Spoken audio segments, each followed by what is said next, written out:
Hello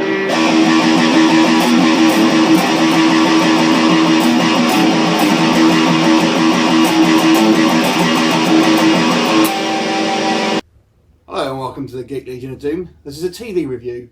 Today we're going to be having a look at Being Human Season 5 Episode 1. So this is obviously the UK version of Being Human compared to the US.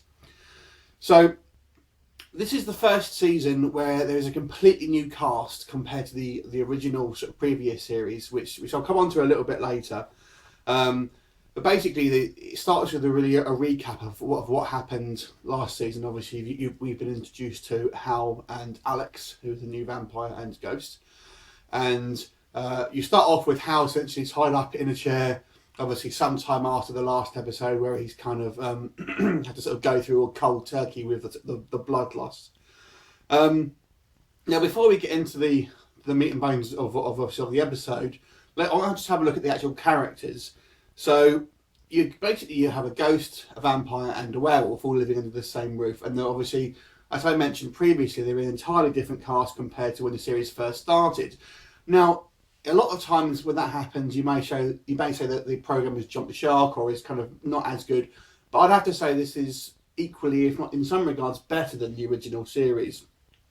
But there are differences with the characters. So the initial character of a vampire, you had Mitchell, who was kind of a sort of a dark, brooding, basically sort of like an angel type sort of character. A relatively, I think he had been maybe a couple of 100 years old. I forget now exactly how old he was, but he wasn't all that. Maybe less than that actually. I think he wasn't all that old, but he had a violent past and whatnot. So in this version, in the newer series, you've got Hal, who is an old vampire, and he's long since given up. Well, previous to season 4, he'd given up blood for the last 50 years and was kind of incorporated into the sort of human society. So the last season, obviously, he slips up, hence why he's now sort of in the detox. But he's a very different character. He's much more of a kind of posh boy. He has OCD, very well spoken, sort of educated. So he's quite different from Mitchell. The only difference, really, obviously, apart from being a vampire, they've obviously both had their very sort of dark days, and you get the impression that they've both been sort of, when they were in their prime, they were kind of, particularly nasty vampires. Next up, you have the new ghost, Alex, who was the newest addition, who came into the tail end of last season, replacing Annie, who was the last of the original members to go at the very end of the last season. So whilst Annie was kind of a very homely, sort of sweet, sort of girl next door type, Alex is a sort of a tomboy. There's a lot more sort of independent and kind of like pushy, if you know what I mean. I actually quite like her character. I think she's quite. I wasn't sure she was going to be I wasn't sure she was going to be a new character in this one, to be honest with you, when I was watching season 4. But I'm glad that she is. I thought Annie was possibly the weakest character out of the original 3. So I'm kind of glad of the change. I did like her, but I actually think I prefer Alex. So she's a Yulia ghost. She's obviously the newest member of the trio. So she's really just coming to terms with obviously what that means, and she needs to try and find out what her path is and how to move on and everything. And then you've got Tom, who replaces George as the werewolf. Now Tom was introduced earlier as a sort of sub character, really, in as a werewolf some time ago, and he's very different from George. George was a kind of neurotic, bit of a geek. Tom has been sort of brought up in the wilderness and really is more like a child. He's almost has a child's mentality. He's got a sort of very black and white view of what's right and what's wrong, and is probably not all that smart. But he's got a good heart. But he's very sort of easily sort of manipulated, possibly. So that's the new 3. So it has changed the group dynamic. So they're all different characters from the previous 3. Which makes it interesting because they're not just rehashed of the same characters.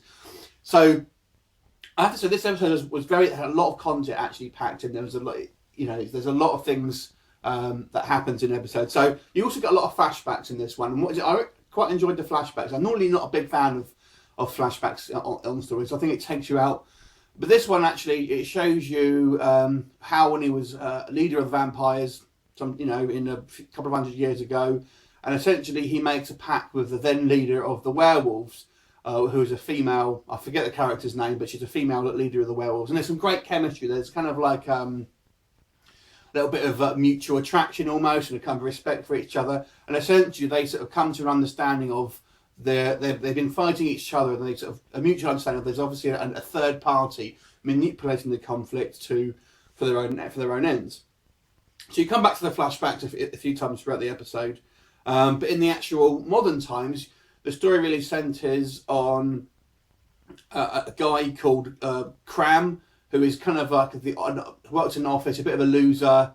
No one really likes him, and he accidentally runs into Hal one day, who sort of sees Hal as a vampire, and inadvertently gets run over. Now Hal, feeling guilty, basically turns him into a vampire, and they tend to sort of save him. Takes him back to the residence and sort of chains him up and everything to try and sort of get him to not go past the bloodlust and what have you. Inevitably, Alex and Tom find out and unwittingly let him escape. So, and then it's obviously the main story is obviously them tracking him down and stopping him. But you also have a kind of shadowy government agency which seems to be sort of managing the sort of the supernatural threats, and they actually approach Hal because they're aware that he's kind of humanized, so to speak, and ask him to sort of almost come onto it. There's also a subplot here about, it seems the actual government themselves are kind of cutting the budget, and there's a scene where they're essentially saying they can no longer afford to sort of run this sort of supernatural wet team, and that's obviously going to play some part in the coming up in the series. But the real stinger here is going back to the flashbacks. It turns out it's the devil himself that's actually manipulating the vampire and werewolf to sort of fight each other, and therefore they call forth the devil to sort of try and essentially take him out of the picture. Now you can kind of see the end coming. If you watch the episode, I think you know what it means. What the idea is, they want to kill the devil, and that'll be the end of the conflict. Now, in modern times, going back to that briefly, they apply for a new job at a hotel, and there's a sort of a brief shot of a fairly well-known actor. Now, I always think whenever you see an actor that is relative, that you recognise, and he doesn't really have much to do initially, you think, well, he's obviously going to play a bigger part. So, to me, I kind of guess where this was going. So, in the flashbacks, they bring forth the devil in the body of a madman because he can't take corporeal form himself, and of course it all goes wrong, and the devil escapes. Now, turns out obviously that the guy who I mentioned is famous. I mean, he's not that famous, but if you watch British TV, you'll probably recognise him. So it turns out that it's obviously him. Now, Hal doesn't recognise him because the whole time in the flashback he has like a mask, because he's meant to be a madman. It's got like a sort of mask over his face. But that's obviously where the show is going. So one thing I did notice, now you look at the scale of this one now. That obviously, when I say the scale, I mean the sort of in regards to how sort of mythological the story is going to go. You look at the first couple of seasons of Being Human in the UK and how small scale it was. It was just about a vampire, a werewolf, and a ghost, really just trying to assimilate into modern society and kind of fit in with the humans. And obviously we flash forward to this season 5 and really season 4 as well, and you've got this big sort of overreaching plot that's obviously going to be about the devil. So it's a really completely different series, not just because of the cast, but just because of the way the stories are being told now. Before, they were much more one-off small stories, are really about them just trying to fit into to the modern world, and there was some overreaching plot elements, but as the series goes on, it's kind of more and more ups the ante, and I suppose it's inevitable to a certain degree, but it's really a different show now. Also worth mentioning that obviously, if you're unawares, there's actually a US version of this show as well.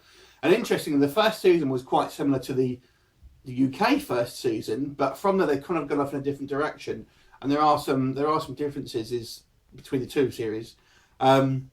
So if you haven't seen the US version, it might be worth having a look at it. I actually think I prefer the US version compared to the UK one, but it's early days of this season. It does look quite promising. So we'll see how this one goes. I wasn't a huge fan of the last season 4, to be honest with you. I did like the characters, but I didn't like the whole second coming with Eve and everything. I thought that was quite poor. But this season looks like it's going to be quite interesting. Instead of dealing with the devil, and I have to say that the flashback scenes where the devil first sort of manifests in this body of this madman are actually pretty scary. I have to say. I thought there was some effect. I mean, he's very much like the sort of exorcist type body contortions and things like that, and all you can see is sort of red eyes sort of glowing through this mask. And I thought it's very, very effective, and I enjoyed that. So I'm actually quite stoked for this season. It looks pretty good. I mean, I was disappointed with the last one, hence why I think the US season has really overtaken it in terms of storytelling. But this season looks like it's going to be quite good. So episode 1 so far, I'm going to give this an 8 out of 10. So have you seen it? Have you seen the American version? And how do you think that compared to the UK version? Let me know in the comments. And I look forward to seeing you next time.